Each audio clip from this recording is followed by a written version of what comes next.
অনেক দিন আগের কথা। গ্রামটি ছিল নিঝুম আর চারদিকে ঘন গাছপালা। শফিক দাদু ও তার নাতি ছোটন গ্রামের পুরনো এক চায়ের দোকানে বসে গল্প করছিল। দোকানের চারপাশে বিশাল এক বাঁশঝাড়, সামনেই স্থির পানির এক বড় পুকুর।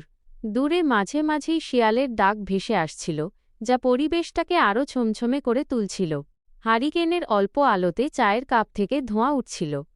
ছোটন দাদুর হাত শক্ত করে ধরে বলল, দাদু, একটি ভূতের গল্প বলো। ঠিক আছে, শুন। অনেক বছর আগের কথা। আমি একদিন হাটে গিয়েছিলাম বাজার করতে। কেনাকাটা করতে অনেক রাত হয়ে আয়, তখন কোন গাড়ি ছিল না। আমি একা বাড়ির দিকে রওনা হলাম। এরপর সে হেরিকেন জ্বালিয়ে জঙ্গলের রাস্তা দিয়ে বাড়ির দিকে হাঁটা শুরু করল। চারদিকে অন্ধকার, চাঁদের আলোতে দেখা যাচ্ছে এক একটা গাছ দানবের মতো। কিছু সময় হাঁটার পর লক্ষ্য করল পিছন থেকে অদ্ভুত আওয়াজ শুনতে পেল।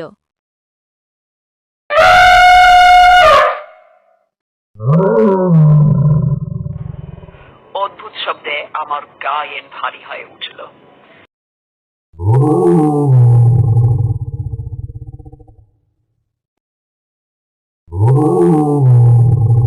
আমি এক পা দুপা করে ভয়ে ভয়ে এগিয়ে যেতে লাগলাম।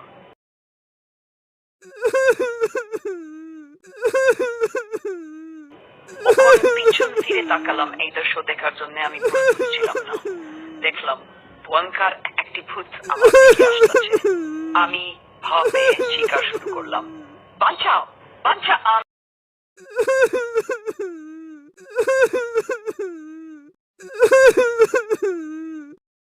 এরপর সে জ্ঞান হারিয়ে মাটিতে পড়ে গেল। সেখান দিয়ে এক পথিক যাচ্ছিল। তাকে দেখে ভূত ভয় পেয়ে সেখান থেকে দ্রুত চলে গেল। লোকটি তাকে বাড়ি নিয়ে গেল। সকালে যখন তার জ্ঞান ফিরল, সে নিজেকে এক অচেনা ঘরের বিছানায় শুয়ে থাকতে দেখল। জানালার ফাঁক দিয়ে আসা সকালের মিঠে রোদ তার চোখে মুখে পড়ছে। গতরাতের সেই ভয়ঙ্কর ঘটনাগুলো এ কে তার মনে পড়তে লাগল। সেই অন্ধকার পথ, অশরীরী সেই ছায়া আর আতঙ্কে জমে যাওয়ার মুহূর্তগুলো সবই যেন এক দুঃস্বপ্ন বলে মনে হচ্ছিল।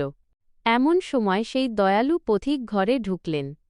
বললেন, ভয় নেই বাছা, এখন তুমি নিরাপদ। কাল রাতে তোমাকে রাস্তার ধারে অজ্ঞান অবস্থায় পড়ে থাকতে দেখে এখানে নিয়ে এসেছি। তোমার কপাল ভালো যে আমি ওই পথ দিয়ে যাচ্ছিলাম। সে লোকটিকে কৃতজ্ঞতা জানাল, কিন্তু তার মনের কোণে একটি খটকা থেকেই গেল। সেই ভূতটি কেন লোকটিকে দেখে এত ভয় পেয়ে পালিয়ে গেল? লোকটির গলায় ঝোলানো একটি পুরনো তামার লকেট দেখে তার মনে হল, হয়তো এই পথিকের কাছে এমন কোনো রহস্য আছে যা অশুভ শক্তিকেও দূরে রাখে।